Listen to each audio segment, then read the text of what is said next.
এই ভিডিওটি আমি অনেকদিন আগেই করে রেখেছিলাম, বাট আপলোড করব করব করে আর করাই হয় নাই। তো আজকে তোমাদের সাথে শেয়ার করব আম্মুর হাতের একটা বেস্ট আমসত্ত্ব রেসিপি। এই আমসত্ত্ব রেসিপিটিরা বাসায় বানালে আমার মনে হয় আমসত্ত্ব শুকানোর আগে আমরা খেয়ে ফেলি, কারণ এত বেশি মজা হয়। তো ফার্স্টে হচ্ছে কিছু পাকা আম ছিল, মানে কাঁচা আমি আম্মু আনছিল, বাট ওগুলাকে একটু পাকা করে তারপর হচ্ছে আম্মু সেদ্ধ করে নেয়। সেদ্ধ করার পর হচ্ছে আমগুলোকে একদম মানে পিউরি করে নিচ্ছিল, যাতে কোনো ভিতরে আঁশ বা এরকম কিছু না থাকে। তো পুরো এক বোল করে ফেলছিল আম্মু, অনেকগুলো আম সত্যই করেছিল। দেন আমগুলো হচ্ছে সেদ্ধ করার পর এভাবে একটু পিউরি করার পরে আম্মু হচ্ছে এখানে পাঁচফোড়ন গুলোকে একটু তেলে হালকা তারপর হচ্ছে ব্লেন্ড করে নিবে। তো ব্লেন্ড করার পর হচ্ছে আম্মু এখানে শুকনা মরিচটাকে হচ্ছে হাতে ব্লেন্ড করে নিচ্ছিল, কারণ ব্লেন্ডারে দিলে না একদম ফিনিশিং হয়ে যায়, খেতে ভালো লাগে না। আর এভাবে হচ্ছে হাতে যদি একটু ম্যাশ করে নেয় তাহলে কিন্তু শুকনা মরিচটা একটু আস্তে আস্তে থাকে, খেতেও ভালো লাগে। তারপর হচ্ছে এখানে আম্মু এখন ক্যারামেল বানাবে। এখানে হচ্ছে একদম মানে 1 কেজির মতো চিনি আম্মু দিয়ে দেয়, সরি আধা কেজির মতো, 1 কেজি না। তো তারপর হচ্ছে এটাকে ভালোভাবে ক্যারামেল করে নিবে।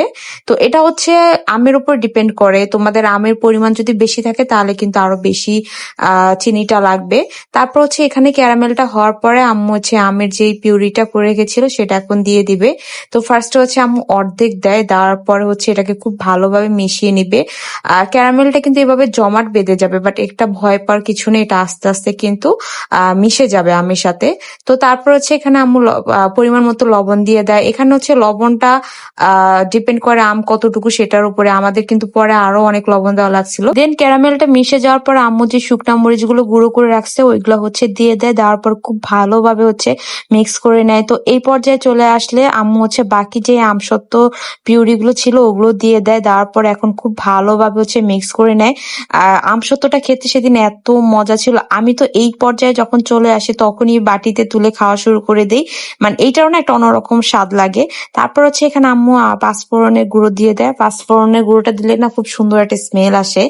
দেন তারপর হচ্ছে যখন এরকম একটু ব্রাউন কালার হয়ে আসবে আর ঘন হয়ে আসবে, তখন হচ্ছে আম্মু দুইটা স্টিলের প্লেট নিয়ে নেয়, ওইখানে হচ্ছে একটু অয়েল ব্রাশ করে নেয় সরিষা তেল দিয়ে।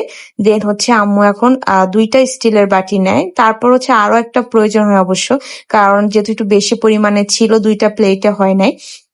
তারপর হচ্ছে আম্মু এখানে এখন প্লেটে এগুলো ঢেলে নিবে। আর আম্মুকে হচ্ছে একটু মোটা করে দিতে বলছিলাম, কারণ আমসত্ত্ব হচ্ছে একটু পাতলা করে দিলে না শুকানোর পর আরো বেশি পাতলা হয়ে যায়। আর একটু মোটা করে দিলে যদিও শুকাতে টাইম লাগে, বাট খেতে কিন্তু অনেক মজা লাগে। তাই হচ্ছে আম্মুকে একটু মোটা করেই দিতে বলছিলাম। তো এখানে হচ্ছে দুইটা প্লেটে হচ্ছে আম্মু খুব সুন্দর করে হচ্ছে ঢেলে নিচ্ছিল। দেন পরে হচ্ছে আরো একটা প্লেটে ঢেলে নেয়, 3টা প্লেট লাগে। আর এগুলো শুকাতে যদিও একটু টাইম লাগছে, বাট খেতে কিন্তু অনেক মজা ছিল। তো তারপরে এই যে দেখো ফাইনালি হচ্ছে প্রায় 3 দিন লাগছে শুকাইতে, মানে একটু যেহেতু মোটা করে দিছিল। আর খেতে কিন্তু অনেক মজা ছিল, একদম টক ঝাল মিষ্টি ছিল। তো এই ছিল আম্মুর হাতের আমসত্ত্বর একটা রেসিপি। আশা করি তোমাদের সবার অনেক ভালো লেগেছে, তোমরা কিন্তু অবশ্যই ট্রাই করবে।